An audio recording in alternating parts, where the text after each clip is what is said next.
Good morning and welcome to the Gardens and Graveyard channel. My name is Charisma and today we're hanging out in the dining room because it's cold and foggy and it rained a little bit this morning, so I didn't want to go out into the garden yet today, but I did want to start working on my orders for next year. I know it seems so crazy. Here I am, the first week of August, and I'm already thinking about next August.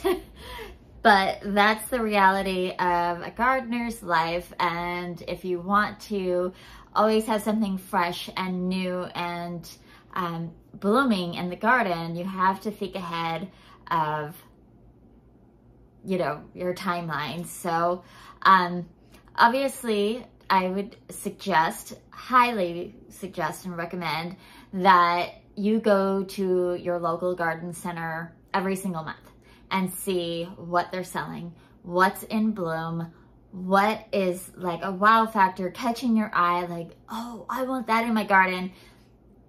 Grab one of those and put them in your garden.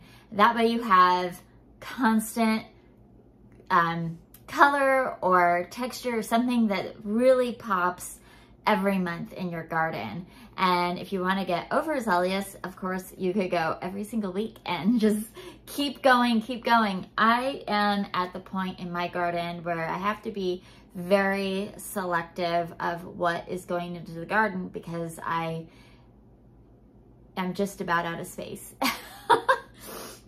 I'm at that point where some things that were put in the garden early on just aren't giving me the amount of pleasure and impact that I want for that space. Those things may get removed, or they may get transplanted into another area of the garden that doesn't really need a big wow factor. Maybe there's something else there with a big wow factor, and it's taking up quality real estate in my garden that I want to have a more showier piece. So those are the types of things that I'm looking at in my garden. We've been here for 5 years. Things are starting to mature and fill in, and yeah, we're just starting to really hone in on what's blooming, what's looking amazing, what needs to go. But that being said, and that's like an ongoing gardener challenge. Also, you know, trees have grown and now there's shade in areas that was full sun before. You know, all those things have to be considered. There's trees that were taken out and now I have full shade or full sun where I used to have full shade. So all those factors are getting, you know, weighed constantly. But this time of year, all the seed companies have their big end of summer sale. And so this year I'm only going to be ordering from 3 companies, and well, no, probably 5 companies. Let's see. I always order from the same companies every year, but I don't think I have an order for all of them. We'll see. I order from Florette. She is in Washington. She has a beautiful series, gardening show, but she also has a gorgeous website and a really fun blog, super informative workshops. So if you have a chance to check her out, I'll put a link below. So I order seeds from her. I order seeds from Johnny's. And Johnny's is a industry standard seed company, which has superb, high quality, well-priced, tons of seeds company. I mean, they're just an amazing, phenomenal company. Their seed packets have a ton of information on them, but there's no pictures. So that puts off, especially new gardeners, like, oh, what is this again? There's pictures on their website. Go, you know, if you buy seeds and you're like, wait, which one is this? You can always look it up online and find it. I order from Baker Creek / Heirloom Seeds.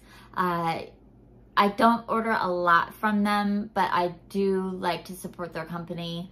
And then I order from Strictly Medicinal for herbs. Not a lot. I like to order my herbs. I grow a lot of Mediterranean perennial herbs, and I like to order them as plants from a local nursery called the Thyme Garden. They order a lot of their seeds from Strictly Medicinal.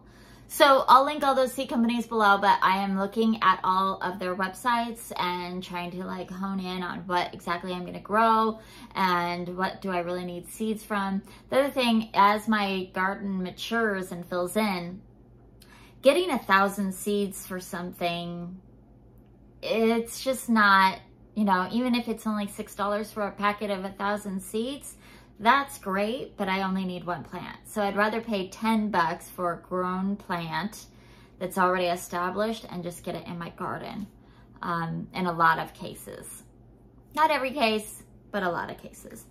The other thing is I also order sometimes from Baker Creek, a lot from Territorial Seeds, which is a local to me company out of Eugene, Oregon.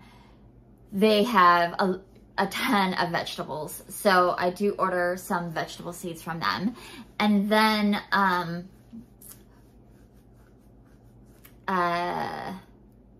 it's time for bulbs and tubers to be ordered. So I used to have just like 100 things that I wanted to order, and now it all fits on one page. So I want to focus on cut flowers that I can dry, because I'm really getting into making dried flower wreaths. So I'm gonna get some Statice, and that is a real borderline in my garden. I haven't grown it yet, but local gardeners have trouble growing Statice in our environment. It grows like crazy in Portland. I couldn't keep up with how much Statice I had in Portland, but I haven't even tried it here on the coast. So I want to try Statice, straw flower, and then we'll do more Celine or blushing lanterns. It is just a beautiful, easy plant that looks great in dried flower arrangements. And then pincushion flowers, and I think that's it for cut flowers. As far as dried flowers go, I want to make sure that I have calendula in my garden, zinnias, snap peas, or snapdragons, sweet peas, cosmos, nasturtiums, and more honeywort.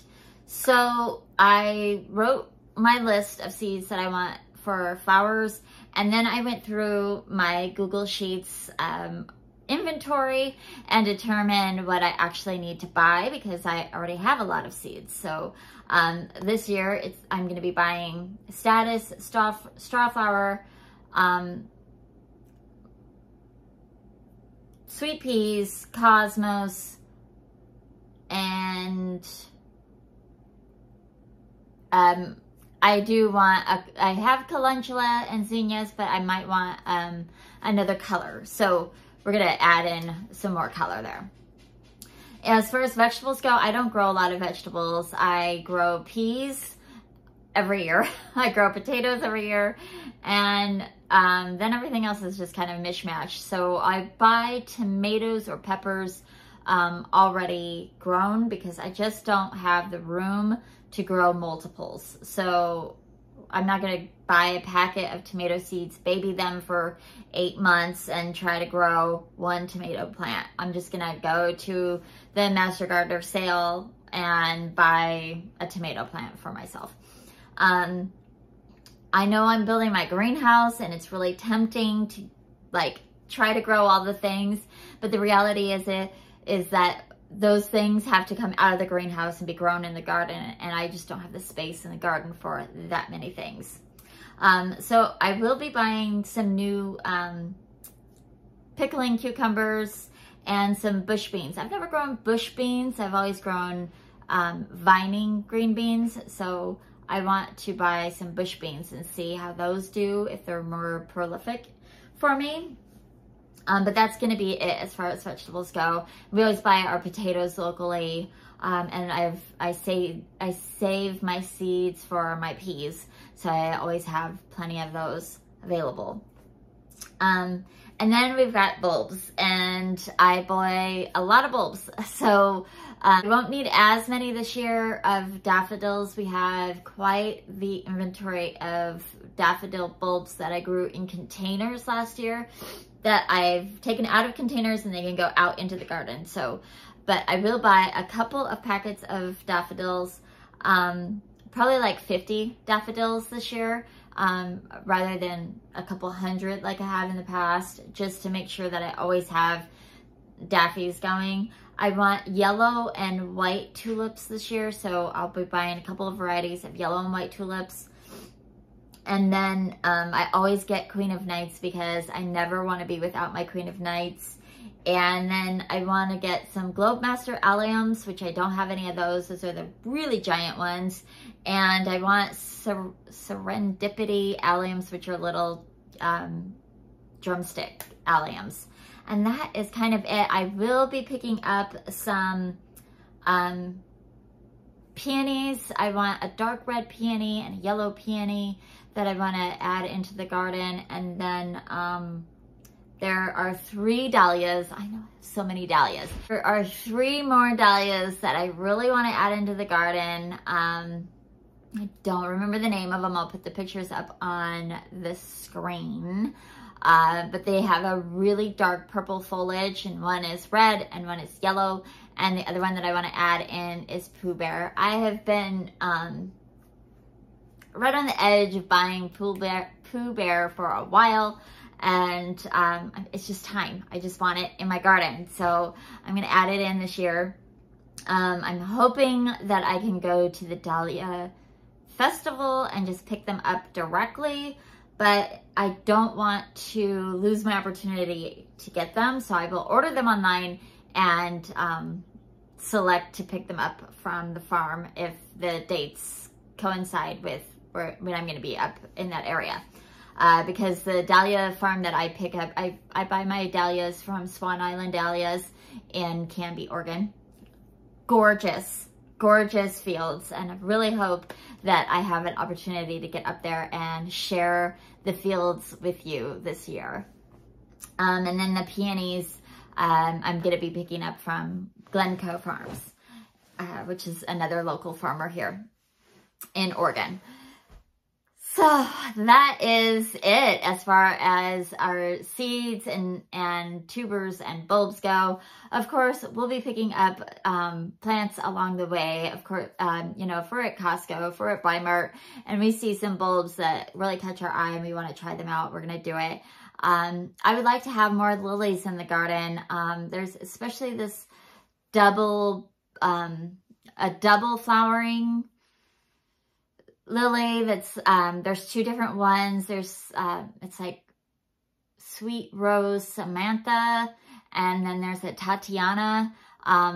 They look really, really similar. They're both pink and white, so the pinks, you know, I'm hoping I could find like a double yellow and white one. That would be really cool. But anyways, I'd like to add one of those into the garden, that style of lily. We have lots of other bulbs that are just slowly spreading, so I'm kind of waiting to like see how well they winter over and if they do any spreading before I buy more of them. Because our winters are so wet, we tend to rot bulbs, and so I have to replenish them often. But that's not 100% of the case all the time. My dahlias winter over great without any extra protection. They don't rot out. But my daffodils tend to do that. And tulips in general.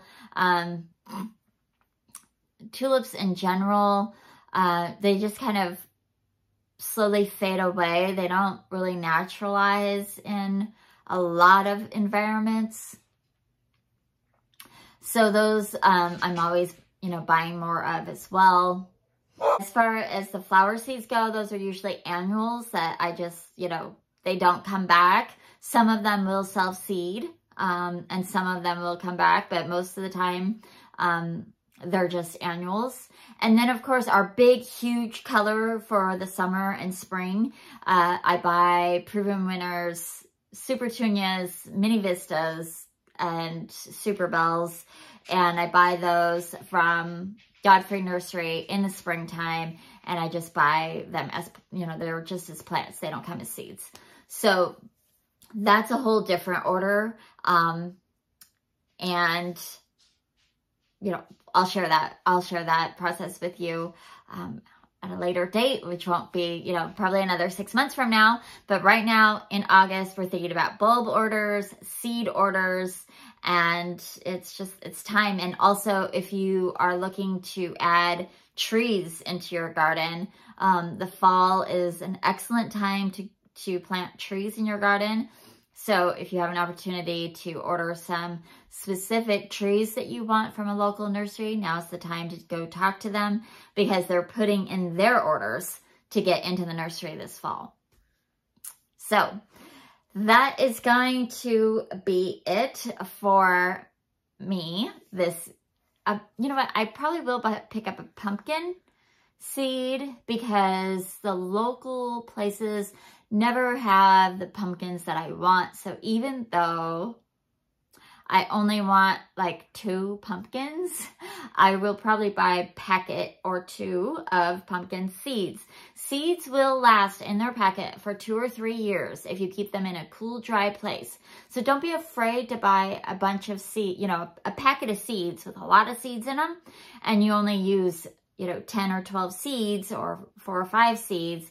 You can use them for several years. So don't be scared to buy a packet of seeds. I just, you know, weigh your options on what is going to work best for you. For example, my tomatoes. It's just not worth it to me to baby 1 tomato plant for 7 months, 6 months, get it out into the garden, baby it some more to harvest it. It's just not worth it to me when it's just 1 plant. I'd rather just buy the plant. But other things, totally worth it. Like a pumpkin that I specifically want a particular breed for, that I'm not going to find in the grocery store or at a local nursery. Yeah, then I'm going to buy the seed, and then I'll have those seeds for a couple of years. So if it's time for you to order seeds and look at your dahlias, check dahlias and spring flowering bulbs that you're going to plant in the fall, now's the time to do it. And I hope that you're celebrating your life, and I certainly am. And one of the ways that I celebrate my life is looking forward to the future and the future of my garden. And this is how I plan for the future of my garden. So I hope that you are doing a little bit of that for yourself, and we will see you in the next video. Bye.